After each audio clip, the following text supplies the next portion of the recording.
bahas adalah uji hipotesis satu rata-rata ya. Nah, uji hipotesis satu rata-rata, jika sampelnya besar ya, jika sampelnya besar atau jumlah sampelnya itu lebih dari 30, kita menggunakan uji Z ya. Uji Z. Nah, jadi ingat kalau sampelnya besar, N-nya lebih dari 30 menggunakan uji Z. Nah, jika simpangan bakunya diketahui, maka kita menggunakan rumus yang pertama ya. Z0 sama dengan X bar dikurang mu 0 dibagi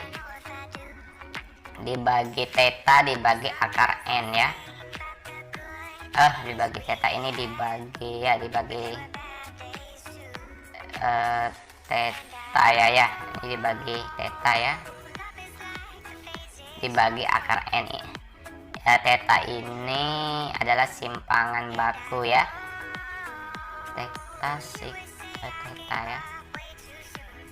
Oke, ini simpangan baku dibagi akar N. N itu adalah banyaknya data. Nanti kita lihat di contoh ya. Kemudian untuk simpangan baku populasi tidak diketahui, kita pakai ragam ya. Di sini adalah ragam, rumusnya sama. Yang atas ini menggunakan simpangan baku, yang kedua menggunakan ragam ya. Nah, kalau dia ya sampelnya itu kurang dari atau sama dengan 30, kita menggunakan uji T ya. Menggunakan uji T ya. Rumusnya sama, cuman di sini dia T ya, kita melihatnya tabel T, kalau yang tadi kita melihatnya nanti tabel Z ya. Nah, ini ya untuk sampel N-nya kurang dari atau sama dengan 30, kita menggunakan uji T. Rumusnya X bar dikurang mu 0 dibagi theta dibagi akar N ya. Ini juga sama ya. Bedanya yang di atas ini menggunakan simpangan baku, yang di bawah ini menggunakan ragam ya. Jadi teman-teman nanti kalau mau melakukan uji satu rata-rata, lihat dulu jumlah sampelnya berapa, yang kemudian untuk mengetahui apakah menggunakan uji Z atau menggunakan uji T, kemudian lihat apakah simpangan bakunya diketahui atau tidak diketahui ya, baru teman-teman bisa menentukan rumusnya. Ini ada contoh soal ya.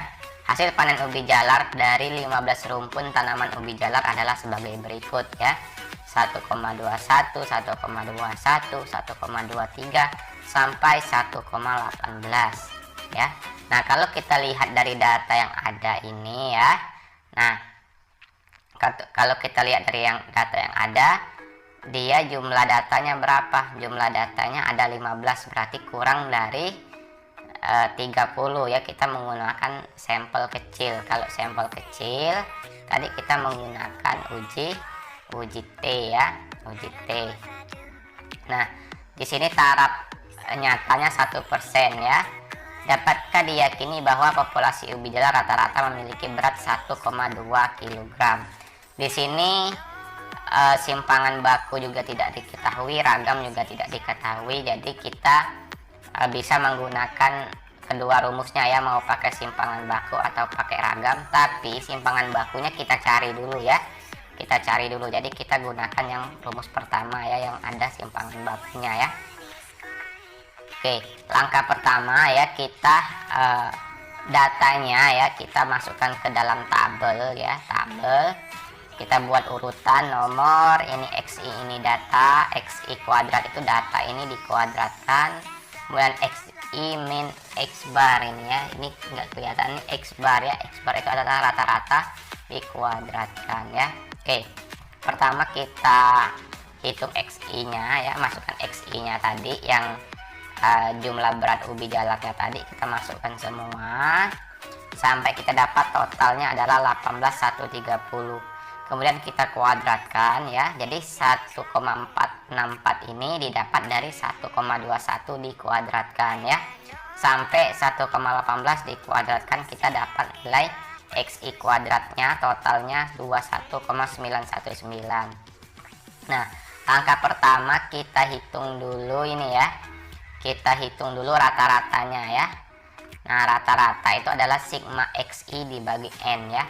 Sigma XI nya 18.130 dibagi N nya 15, dapatlah rata-rata 1,208 ya. Kemudian diketahui N nya 15, alfanya 1%, dan mu 0. Mu 0 ini adalah rata-rata dari hipotesis adalah 1,2 kg.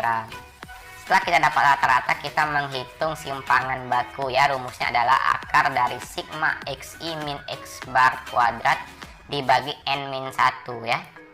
Nah, sigma xi min x bar kuadrat kan sudah kita hitung. Ini adalah xi min x bar kuadrat. Xi itu sendiri data, x bar itu rata-rata. Jadi semua nilai xi ini kita kurangkan dengan rata-rata, kita kuadratkan. Dapatlah angkanya yang di sebelah kanan ini ya.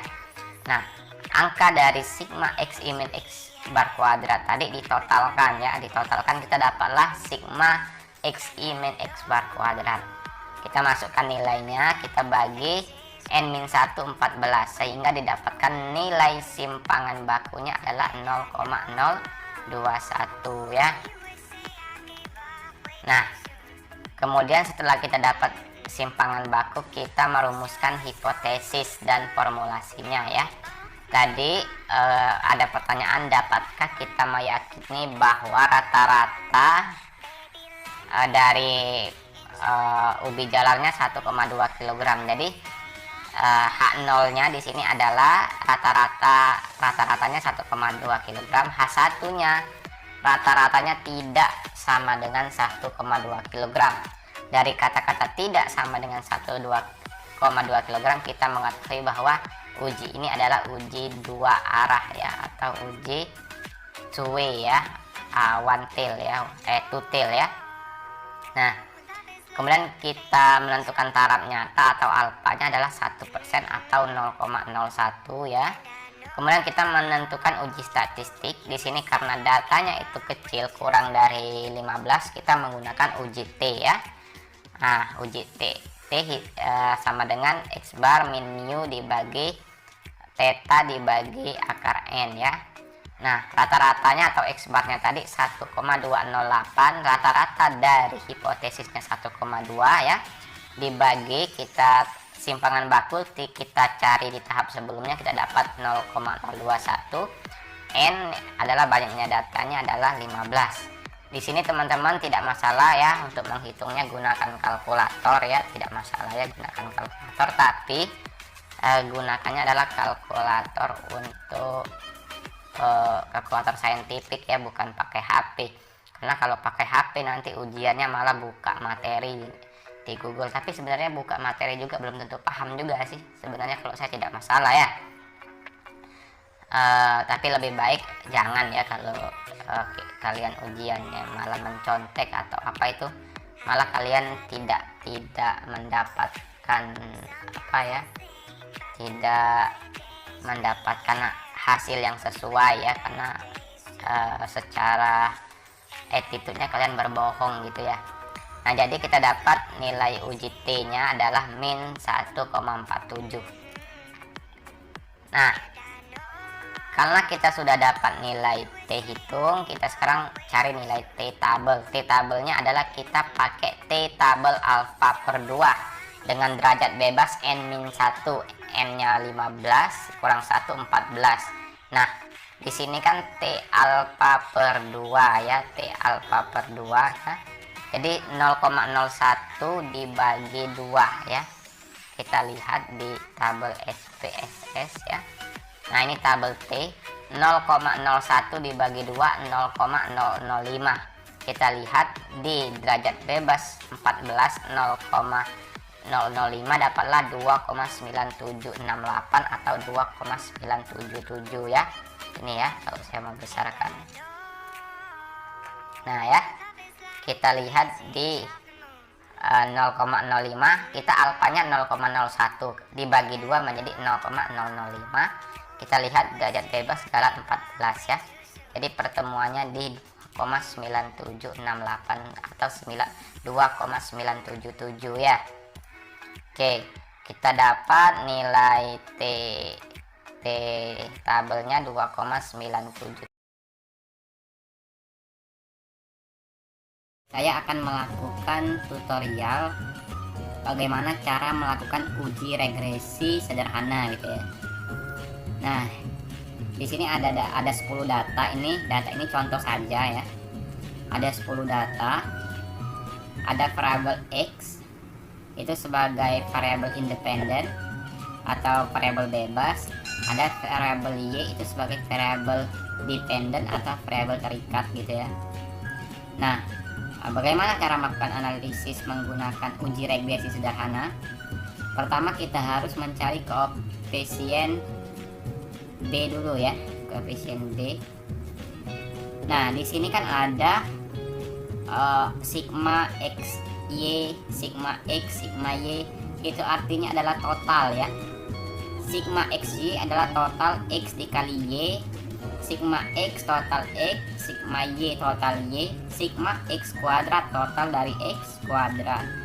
Berarti yang pertama yang harus kita bikinkan adalah di sini ada kita bikin x kuadrat dulu, di sini kita bikin y kuadrat ya, di sini kita bikin x dikali y. Nah, untuk x kuadrat berarti data x kita kuadratkan ya, kita kuadratkan. Oke, untuk yang y ya kita kuadratkan juga. Nah, kita geret. Kemudian ini adalah x dikalikan dengan y ya. Nah, kita geret ke bawah ya.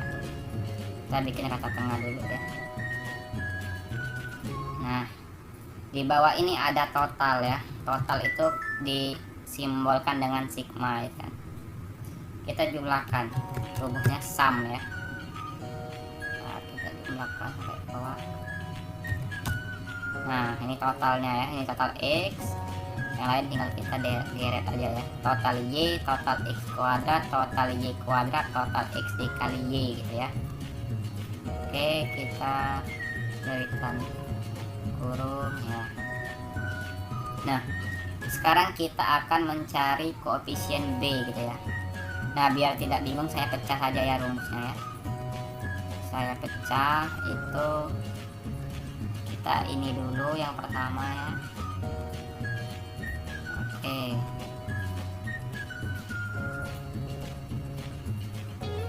Nah ya, n itu banyaknya data ada 10. Sigma xy berarti ini ya, sigma x kali sigma y. Nah, berarti ini sama dengan n nya ada berapa? Ada 10 ya.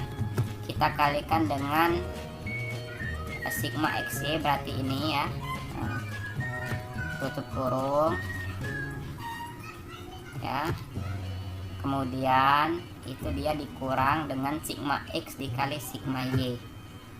Sigma x yang ini dikalikan dengan sigma y yang ini ya. Nah, dapatlah 149. Nah, kemudian kita cari yang menjadi pembaginya ya. Ini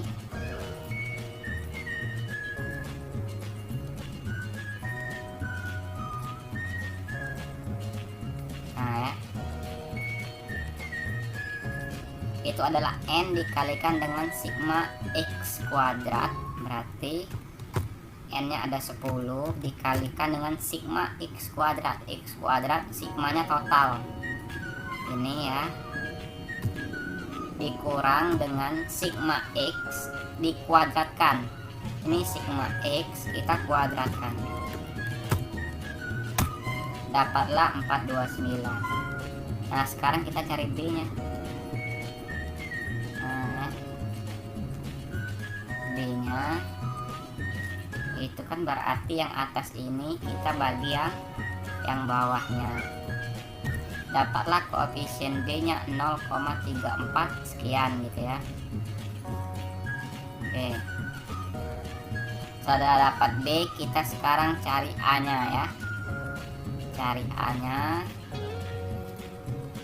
ini langsung saja ya, nggak usah kita pecah karena simple rumusnya.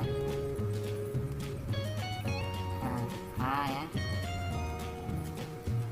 itu dia sigma, berarti sigma y nya ini berarti ya, kita lihat y, sigma y dikurang dengan, itu kurung dulu ya, dikurang dengan B itu yang kita dapat tadi ini ya, B dikalikan dengan sigma, nggak kelihatan ya tadi ya. Ntar saya ulang lagi ya, nggak kelihatan. Ini ya, WA nya sama dengan, kita buka sigma Y ini ya, dikurang dengan ya B yang kita dapat tadi, itu dikalikan dengan sigma X ya. Dikalikan dengan sigma X ini ya. Oke, semuanya dikurung,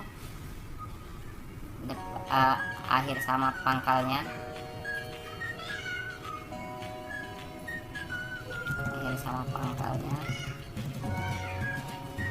kita kurung ya. Nah, baru kita bagi N itu banyaknya datanya ada 10 ya. Nah, dapatlah A nya itu 12,64 sekian ya.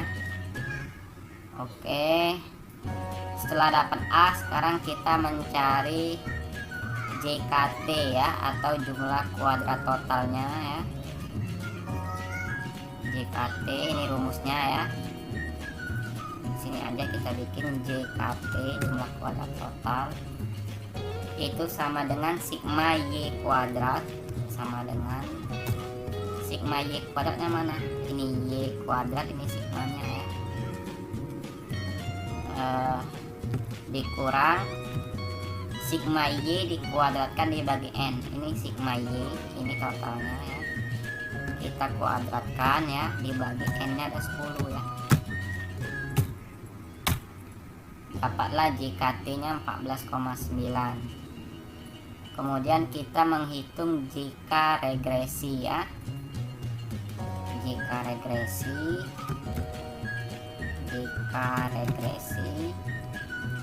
itu rumusnya sama dengan ya B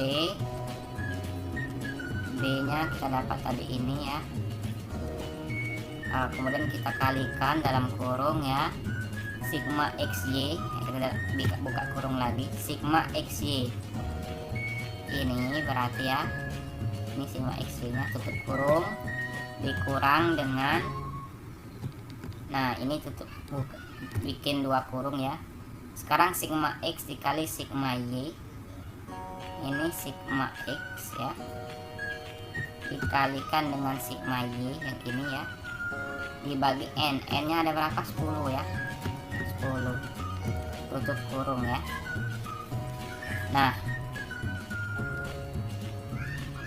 tutupnya kurung satu lagi. Nah ya, jadi kita lihat ini mewakili sigma XY, ini dikurang dalam kurung, ini sigma X sigma Y dibagi N ya, N nya 10 ya, tutup kurung ya. Nah, benar ya, dapatlah 5,18. Sekarang kita bikin JK galat ya, JK galat itu rumusnya JKT kita kurangkan dengan JK regresi ya. Oke, kita dapat 9,72. Oke, kalau sudah kita bikin tabel ANOVA-nya. Kita bikin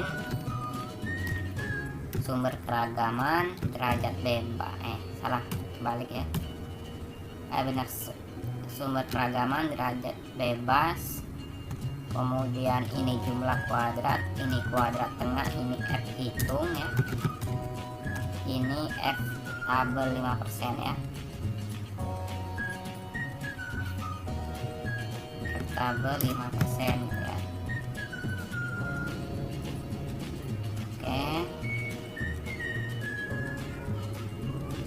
Nah, kita bikin di sini ada regresi, di sini ada regresi, di sini ada galat, di sini ada total ya.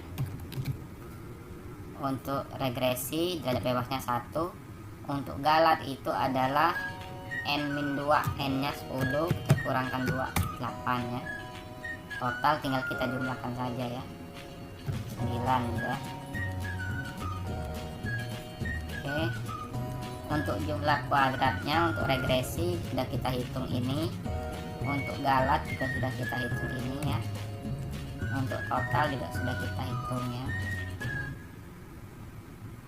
Oke, sekarang kuadrat tengah itu tinggal jumlah kuadrat dibagi derajat bebasnya. Ini berarti dibagi ini, kemudian ini dibagi dengan ini. Oke ya, untuk F hitung ya, untuk F hitungnya itu tinggal kuadrat tengah regresi dibagi kuadrat tengah galat, dapatlah 4,25 sekian gitu ya. Nah, untuk menarik kesimpulan tetap kita harus mencari F tabel 5% nya ya. F tabel 5%, saya buka dulu ya. Maaf. File Explorer.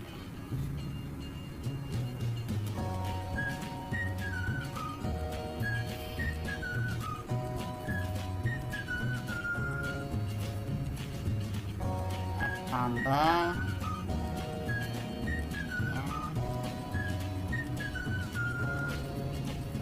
yang 5% ya. Oke, F tabel 5% untuk derajat bebas regresi 1, derajat bebas galatnya 8 ya. Oke, kita lihat, kita cari yang 5%. Saya rasa masih di bawah ya. Nah, ini 5% ya, berarti di atasnya lagi lewat ya.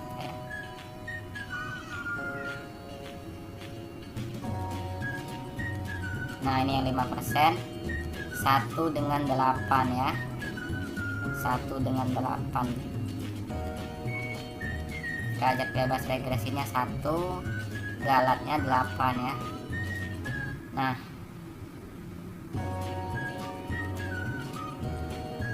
satu dengan 8 kita dapatlah dia 5,31 ya, 5,331. Nah, berarti kan tidak, bentar ya.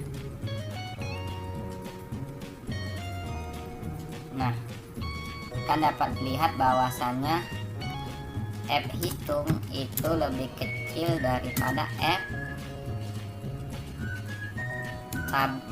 tabel ya, F tabel, karena 4,25 itu lebih kecil daripada 5,31. Jadi kesimpulannya tidak kesimpulannya bahwa variabel X tidak berpengaruh terhadap variabel Y ya.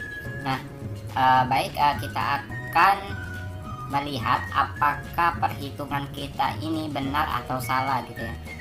Nah, untuk mengujinya kita langsung saja analisis data ini dengan metode regresi sederhana menggunakan aplikasi SPSS ya.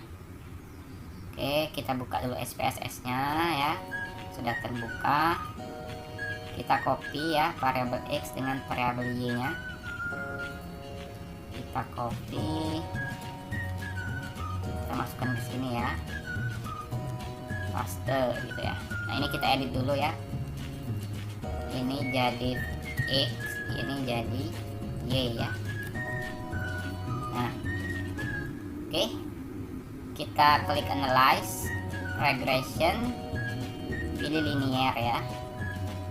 Nah, Y nya adalah variabel terikat, kita masukkan sini, sedangkan X variabel bebas gitu ya. Oke, langsung saja ya, kita klik OK. Apakah benar perhitungan kita ya? Ini dia outputnya ya. apakah benar gitu ya.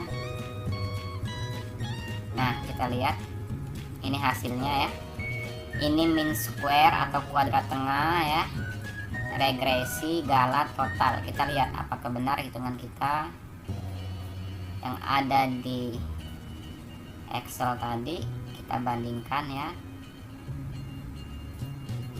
kita bandingkan. Oke, jumlah kuadratnya oke benar 5,17. Ini kan karena dia pembulatan saja ya. Nah ini sama toh, sama Galat ya, atau residunya sama ya.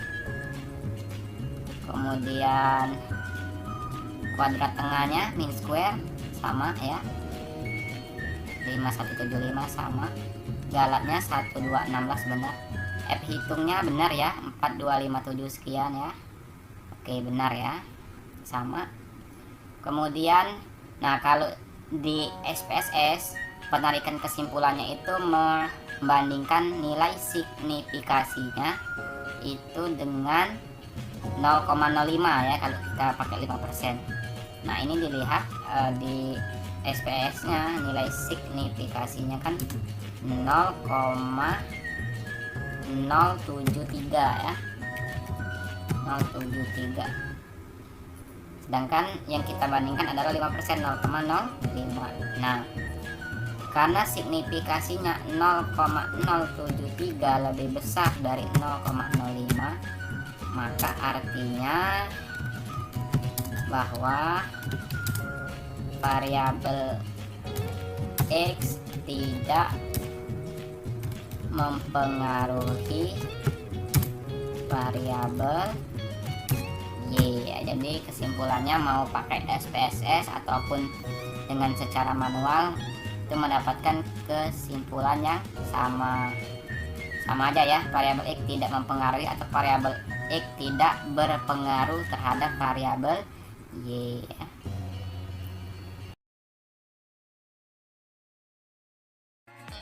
Nah, untuk penarikan kesimpulannya di sini kita akan membandingkan nilai W hitung dengan nilai W tabel ya. Nah, yang pertama, jika W hitung itu lebih besar daripada W tabel, maka H0 diterima. Atau kesimpulannya tidak ada perbedaan antar perlakuan.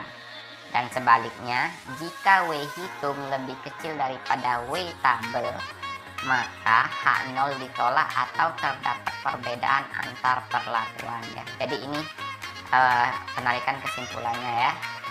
Oke. Nah, ini ada contoh ya. Ini ada contoh ya. Ada dua hasil penelitian dari dua macam kacang tanah di 20 lokasi. Jadi seseorang melakukan penelitian ya. Nah, ini kacang tanah jenis 1 yang XI, kemudian jenis 2-nya yang YI. Nah ya, untuk menghitungnya teman-teman harus membuat tabel-tabel ini. Ini ada selisih ya, XI dikurang YI. Kemudian ini ada mutlaknya ya, mutlak ya. Mutlak itu artinya kalau hasilnya negatif dia jadi positif. Kemudian di sini ada rank ya. Kita memberikan ranking ya dari nilai terkecil sampai nilai terbesar. Kemudian tanda pada ranknya apakah dia positif apa dia negatif ya. Oke, kita lanjut. Nah ini ya setelah dihitung ya selisihnya gampang sekali ya. Jadi tinggal 3,4 dikurang dengan 3,0 dapatlah 0,4 ya. 0,4 ini kan mutlak tadi, mutlak positif 0,4 dimutlakkan jadi tetap 0,4. Ini 3,7 dikurang 3,9 dia negatif 0,2 dimutlakkan jadi 0,2. 2,8 dikurang 3,2 negatif 0,4 dimutlakkan jadi 0,4. Fungsi kita memutlakkan angka ini supaya kita dapat membuat rankingnya ya. Jadi kalau dia mulai dari angka terkecil rankingnya itu 1. Nah terkecilnya berapa? Terkecilnya itu 0,1. Pak mengapa rankingnya 3? Nah ada perhitungannya. Jadi 0,1 ini kan pasti rankingnya 1, kemudian yang ini 2, kemudian yang ini 3, yang ini 4, dan ini 5 kan sama dia. Jadi sama pasti rankingnya ada 1, ada nomor 2, ada nomor 3, ada nomor 4, ada nomor 5. Nah, dia dapat angka 3 dari mana? Ternyata setiap rankingnya itu dijumlahkan karena dia angkanya sama. Jadi peringkat 1 ditambah peringkat 2 ditambah peringkat 3 ditambah peringkat 4 ditambah peringkat 5 dibagi banyaknya. Banyaknya ada 5, dapatlah 15 dibagi 5, 3. Sehingga peringkatnya semuanya 3 ya. Ini 3, 3, 3, 3 dan 3 ya. Oke. Kemudian ya, setelah kita dapat ranking, kita lihat tandanya. Nah, tanda dari selisih tadi yang ini kan positif, berarti 15,5-nya masuk yang positif ya. Yang ini negatif, berarti 6-nya jadi masuk ke negatif ya. Kemudian ini negatif ya, jadi ranking 15,5-nya jadi negatif ya. Kemudian yang ini positif, letaknya di positif dan seterusnya. Nah, nanti nilai yang positif dengan nilai yang negatif nanti dijumlahkan ya. Dijumlahkan, tapi nanti dia dimutlakkan lagi ya. Jadi ini kan minus 71,5 tapi dia dimutlakkan menjadi 71,5 ya. Nah, dari 71,5 dengan 138,5 dipilihlah nilai yang terkecil. Terkecilnya yang mana ya? Pasti terkecilnya 71,5. Nah, nilai terkecil inilah akan menjadi nilai W hitung ya. Di W hitungnya dapatlah 71,5. Setelah kita dapat W hitung, selanjutnya kita mencari W tabel ya. W tabel kita lihat di sini. Nah, di sini jumlah datanya ada 20 ya. Berarti kita lihat di sini jumlah data yang 20 ya. Kita ingin menggunakan taraf kepercayaan atau alfa berapa persen? Yang 5%, berarti 25% dapatlah nilai W tabelnya adalah 52 ya. Jadi W tabelnya kita dapat 52.